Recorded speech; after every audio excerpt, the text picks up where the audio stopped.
Hi everyone, I am 𝗕𝗢𝗢𝗓𝗖𝗓, a transformational coach, and I help people to transform their lives by changing their physical and emotional habits.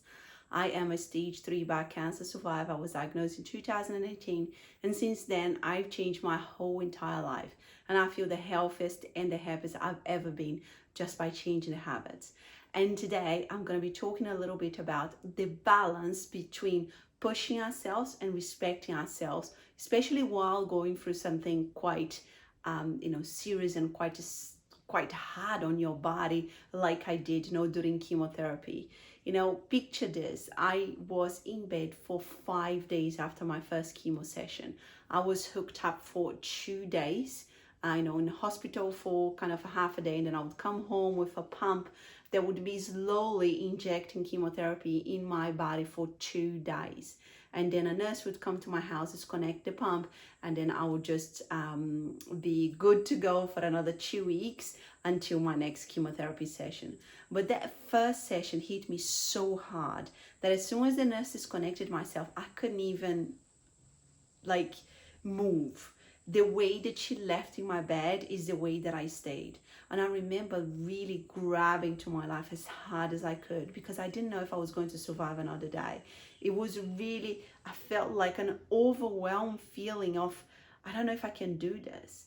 And I remember there was, there's lots of birds where I live, and there's some birds singing around, and I kept just, saying to myself, 𝗕𝗢𝗢𝗢𝗓, just breathe. That's all you can do right now. And for somebody like myself who's a doer, who is always on the go, that was such an amazing feeling to finally just focus on one thing.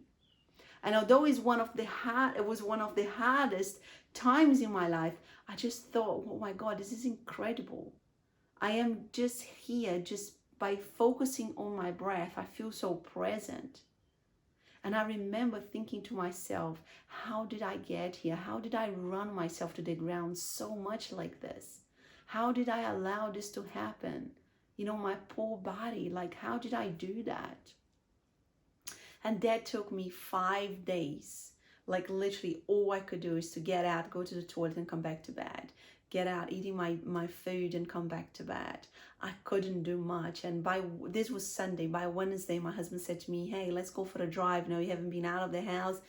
And I kind of gathered all my strength together. I got in the car and I felt really overwhelmed by the noise of the traffic and the people. And he took me to a lookout, and I didn't say a word. And he said to me wow, you can't even speak, can you? And I said, no, I can't. And he said, that's okay, let's just go home. I was so weak and so full of toxins and full of I was just a mess. My physical health was just in pieces. And by Friday I started getting a little bit out and getting out of bed and being a little bit more mobile. And I know now that what made me stay in bed for 5 days wasn't so much only the chemotherapy. It was what I had done to my body in the last 38 years. It was the abuse that I had put my body through. And obviously the chemotherapy was just the tip of, the iceberg. And I'm not here to say that chemotherapy is easy, because it's not. But I had a really overwhelming reaction to it, and I kept saying to myself, how can I go through another 11 sessions of this? There is no way on earth I can do this. How is my body going to be able to do this? So for me, it was very much a journey to understand what I could do. So I didn't push myself too hard, because I had 2 weeks to recover. So I needed to rest, but I also needed to push my body to do things, because I couldn't just stay in bed for 7.5 months. I had 11 sessions still to go. And the doctors had told me, just do what you can. That was the advice that I got. And I remember seeing this story of this lady who here in Australia who had beat stage 4 bowel cancer by doing exercise. And it was somebody sent to me that story, and I thought very inspired by it. And I said, you know what, I need to start exercising. And I know that nowadays, you know, I was diagnosed in 2018. There's a lot more talks about how important it is to exercise during a cancer treatment. So if you are watching this and if you are going through cancer treatment, you know, the research is there, you know, for cancer recurrence, for how you can recover from chemotherapy. It's amazing. So I started really going for walks for as long as I could, you know, and some days it was just a walk around the block. But, you know, what I'm here to tell you, it wasn't like I was, you know, jumping out of bed, super happy to go for a walk, because it wasn't like that. I was still sick 24/7. I had this queasy feeling. I was still weak, but I started dragging myself for a little walk and do what I could so I could start strengthening myself.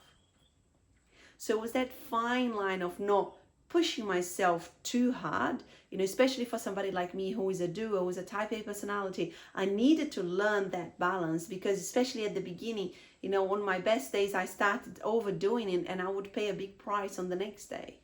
I would get this overwhelmed feeling of like in my chest of so like much tiredness that I could barely breathe. And I had a few occasions I had that. So I realized I cannot, you know, joke around this. I need to know the fine line of what it is to push myself and what it is to really respect where I am at. So I started playing with this balance, you know, like doing the walks, and then I started doing yoga. You know, my best days I would just jump on my bike. I got my husband to put my bike on a wind trainer so I didn't have to go out, and little things like that. And slowly, you know, instead of having 5 days in bed, I started having 4 days in bed, and it wasn't as bad. Instead of having 4 days in bed after the chemo, I would have 3 days in bed. And I started getting stronger with every chemo session. My recovery period is starting getting less and less. But what I'm here to tell you today is nobody's going to be able to tell you what that fine balance is. If you're going through something like, you know, chemotherapy, or if you have a chronic disease, or if you're starting out, you know, in this journey of healing where you're trying to fix a problem, like, you know, I had a big problem. It's a fine line that only you can really discover, can find, can connect yourself to. And how you do this is by spending time with yourself. Is by, you know, doing things and readjusting things as you go, and learning how to check in with yourself and then ask yourself, you know, how am I doing? You know, is it okay for me to do this? Can I push myself here, or should I just rest? And if you are a person like myself, which is like you are a doer and you're a type A personality, most likely it will be more important for you to really put a balance of to protecting yourself, to respecting your body rather than pushing yourself. But if you are a person who is already not very inclined to doing anything, so then you're going to have to think to yourself, you know, am I just being, lazy here, or can I push myself? So it's kind of that fine line that you need to start playing around and connecting with, so you can start understanding what your body's capable of, because our bodies are amazing, like so resilient, and what you can and what you can't do. So guys, hopefully this is helpful for you. Thank you so much for watching this video. Subscribe below if you like this video so you don't miss out on the next one. Give me a thumbs up, and you can share this video as well if you think that somebody would benefit from listening to this. And if you are in a journey of healing, if you're really wanting to take control of your health, you know, you can book a call with myself and we can have a chat to see if I can help you. Thank you so much for being here. Take care.